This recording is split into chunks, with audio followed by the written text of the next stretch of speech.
Então vamos lá, galerinha. Vamos aqui começar a nossa revisão, né? Galerinha do sexto C. Uma revisão essa aí que visa aí a nossa prova. A prova de história, uma revisão bem fácil. Apesar de ser 2 capítulos, mas o assunto é bem fácil. A gente já bateu bem esse assunto, tá certo? Eu dividi aqui a revisão em 10 tópicos, numerados de 1 a 10, para facilitar, com imagens, tudo para facilitar vocês aí, tá certo? Tenho certeza aí que vocês vão sair muito bem nessa prova. O assunto da Antiguidade para a Idade Média, capítulo 11, e o mundo medieval, capítulo 12, tá certo? Deixa eu aumentar aqui um pouquinho para poder enxergar. Então, o primeiro assunto é a desagregação do Império Romano, né? O que a gente tem que de importante aqui nessa desagregação do Império Romano é justamente a queda do imperador Rômulo Augusto. Após a deposição do imperador Rômulo Augusto pelos germanos, né, pelos bárbaros, o Império Romano do Ocidente caiu por terra, tá certo? As cidades foram invadidas pelos bárbaros. Logo em seguida, o Império Romano foi para Constantinopla, tá certo? Que é uma outra parte aqui da nossa revisão. Então, o que a gente precisa saber, importante da desagregação do Império Romano, foi justamente a queda desse camaradinho aqui, ó, Imperador Rômulo Augusto, tá certo? Então, vamos lá para a teoria. Se obter sucesso com essa estratégia, os romanos sofreram cada vez mais com as invasões de outros povos, que são os bárbaros, tá certo? Que aos poucos dominaram grande parte do seu território. Consequentemente, em 476, a cidade de Roma, capital ocidental, ou seja, capital do Império Romano, foi conquistada e saqueada por um grupo de invasores germânicos, que depuseram então o imperador Rômulo Augusto. Lembrar desse nome aqui, galerinha, Rômulo Augusto. Essa conquista representou o fim do já enfraquecido Império Romano do Ocidente, possibilitando ao longo dos séculos seguintes o surgimento de outros reinos germânicos, tá certo? Beleza? Crise do Império Romano. Continuando, a crise do Império Romano. Após o Império Romano chegar ao seu apogeu, inicia-se um longo período de crise, causada por diversos motivos. A economia romana tinha como base o sistema escravista, por exemplo. Os romanos escravizaram grande número de pessoas, entre elas as populações derrotadas em guerra de conquista. Como parou de ter essas guerras de conquista, o número de escravos diminuiu. Consequentemente, a mão de obra diminuiu. Consequentemente, a economia das cidades romanas, né, que eram movimentadas por essa massa de mão de obra escrava, foi se ruindo, até vir, inclusive, as invasões dos bárbaros, tá certo? Continuando aqui, com o fim da expansão do Império, por volta dos anos 100, houve expressiva queda do número de escravos, diminuindo drasticamente a produtividade e gerando uma grave crise econômica.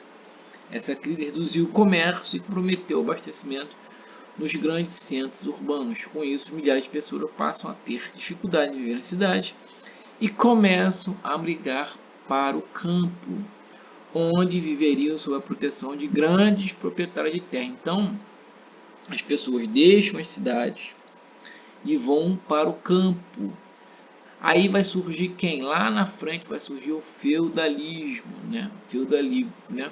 Tá certo? Beleza? Então, o que é de importante aqui é vocês saberem que as cidades foram enfraquecidas, as cidades faliram e a população partiu para o campo.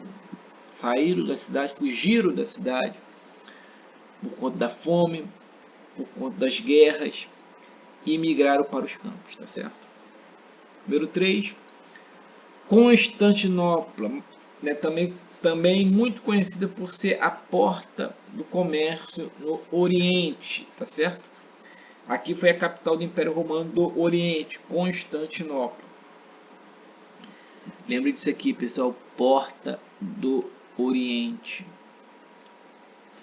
Constantinopla era um dos maiores e mais importantes centros comerciais da Idade Média.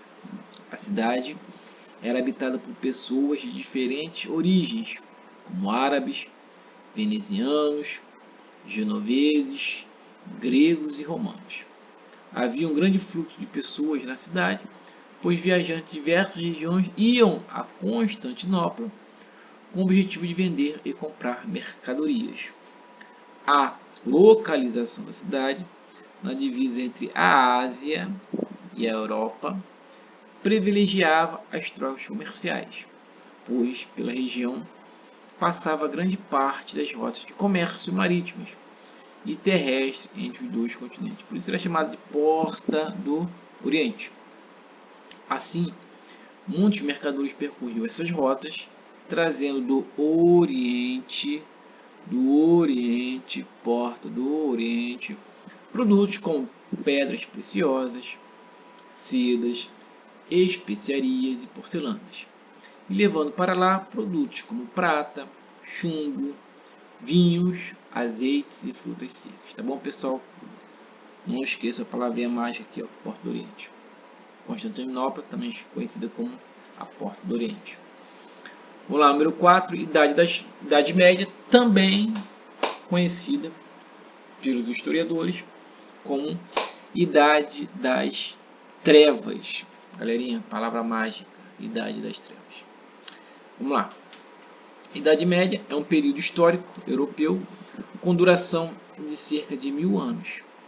A maioria dos historiadores considera que esse período teve início no ano de 466, com a queda do Império Romano do Ocidente, e se estendeu até 1453, quando a cidade de Constantinopla foi conquistada pelos turcos otomanos. Para facilitar o estudo desse longo período, ele costuma ser dividido em Alta Idade Média, dos séculos 5 a 10, e Baixa Idade Média, do século 11 a 15. Por muito tempo, a Idade Média também foi conhecida como Idade das Trevas. Idade das Trevas, pois havia a ideia que esse período tinha sido marcado por doenças, só coisa ruim, doenças, pobreza, intolerância religiosa e poucos avanços artísticos, técnicos e científicos. Apesar que isso aqui é contestado hoje em dia, tá certo? Lembrando, Idade Média, também conhecida como Idade das Trevas, beleza? Corvéia. O que é a corvéia? Vamos lá. Relação de trabalho, né? Nos feudos. Relação de trabalho, pagamento de impostos, certo? Numa época de pobreza e escassez, ter o direito de cobrar tributos era de importância vital, né? O nome está dizendo, época de pobreza e escassez. Esses tributos chegavam a atingir 50% da produção camponesa, né? Estou falando dos feudos, na forma de pedágio sobre a circulação de pessoas e mercadorias, ou seja, as terras eram divididas em feudos e você, para circular entre eles, você pagava taxas sobre a circulação de pessoas e mercadorias. Dia de trabalho exclusivo nas terras senhoriais, que era a corvéia, ou seja, a pessoa, o servo, ele tinha que trabalhar dias exclusivos nas terras do senhor feudal.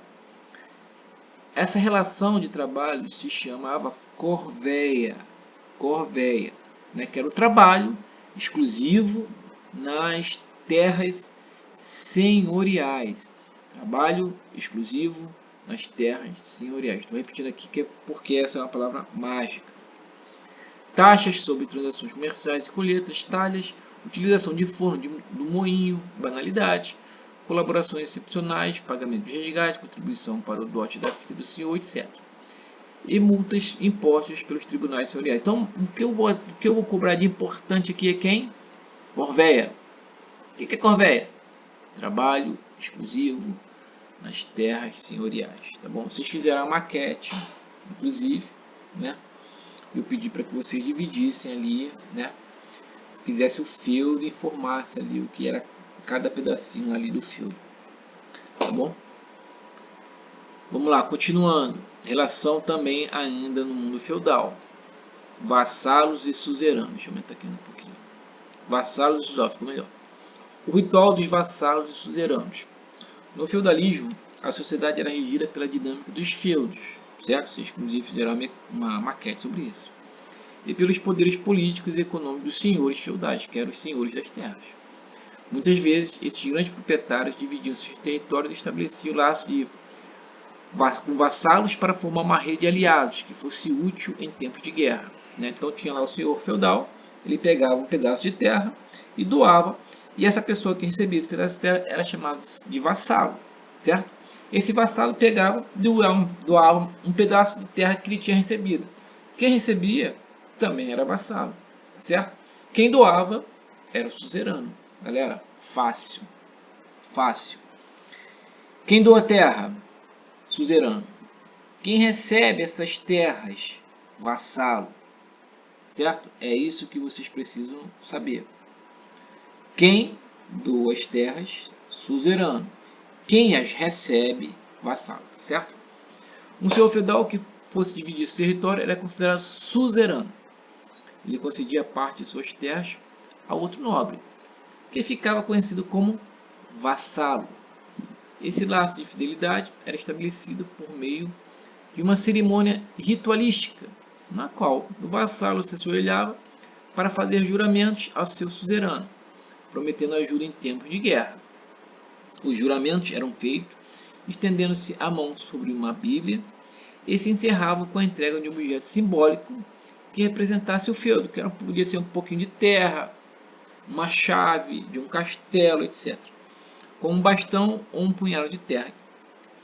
Os laços de vassalagem e suzerania foram fundamentais para formar a dinâmica feudal da Idade Média. Então, isso aqui era a principal dinâmica, né, no sistema feudal, suzerania e vassalagem. A gente até assistiu aquele filmezinho, eu queria ter passado um filme mais realista sobre esse período, só que eu não encontrei nenhum filme com a faixa etária de vocês. Era tudo filme aí, no mínimo 14 anos, mas mesmo assim eu assisti todos e não dava não, galera. Aí eu passei aquele filme, tipo um filme desenho, que fala também um pouquinho sobre isso aqui, tá certo? Aí não tem erro, tá bom? Suzerano, doa terra, recebe, vassalo. Divisão das terras dos feudos, vocês fizeram a maquete sobre isso aqui, lembram? Lembram a maquete?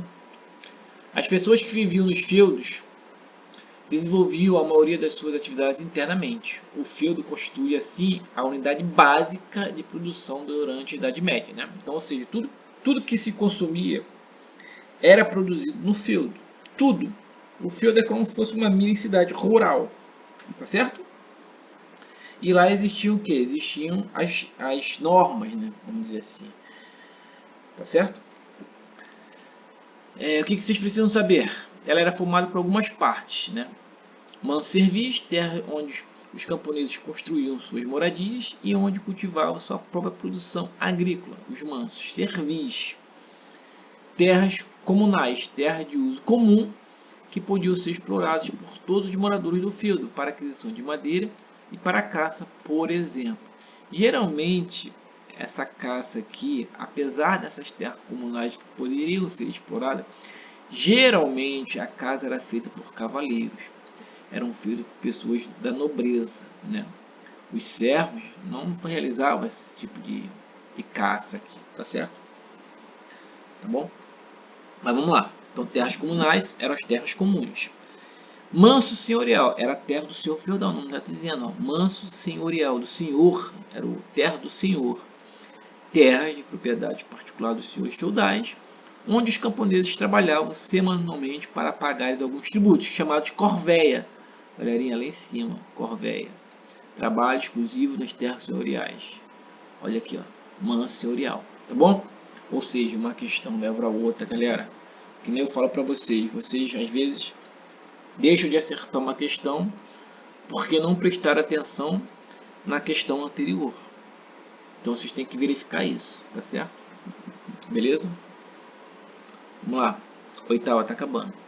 Banqueiros na Idade Média. As atividades comerciais. O comércio se desenvolvia principalmente nas regiões urbanas e nas feiras, que eram formadas em locais de encontro ao longo das rotas comerciais.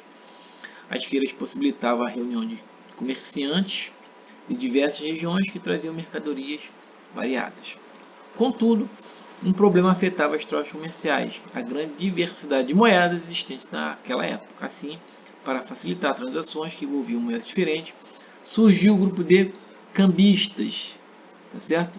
Também chamado de banqueiros, tá certo? Banqueiros, cambistas, cambistas, banqueiros. O que eles eram? Facilitavam as transações de moedas diferentes. Essas pessoas eram responsáveis por organizar as trocas comerciais e as negociações, verificando os valores das diversas moedas que regiam a economia daquele período. Bom, vamos lá, galera, tá terminando. Ou já terminou, né? Tá terminando, quase terminando. Castelo na Idade Média. Castelos medievais. No feudo, uma das principais construções era o castelo, feitos com pedras altas, muralhas e torres. Os castelos tinham o objetivo de defender a população de possíveis ataques inimigos. Então, quem que morava aqui nesses castelos, geralmente? Eram os nobres, era a nobreza, os funcionários dos castelos também, tá certo? Esses castelos eram fortificados. Por que eram fortificados? Porque nesse período aí era intenso a guerra entre as regiões, entre os feudos, né? Tá bom? Então, o que você precisa saber que o castelo, né, eram feitos de pedras altas, muralhas e torres. Os castelos tinham o objetivo de defender a população de possíveis ataques inimigos, tá certo? Castelo medieval, castelo na Idade Média. Galerinha, então essa aqui é a revisão. Eu espero que vocês façam uma excelente prova. Qualquer dúvida pode tirar comigo, tá bom? Eu estou aqui à disposição de vocês. Espero que esse material aqui possa facilitar vocês aí de alguma forma, né? Vocês receberam esse material impresso e eu estou passando agora esse vídeo aqui para aqueles que quiserem escutar, né? E facilitar aí no estudo, tá bom? Então um beijo no coração de vocês, até a próxima, tchau, tchau.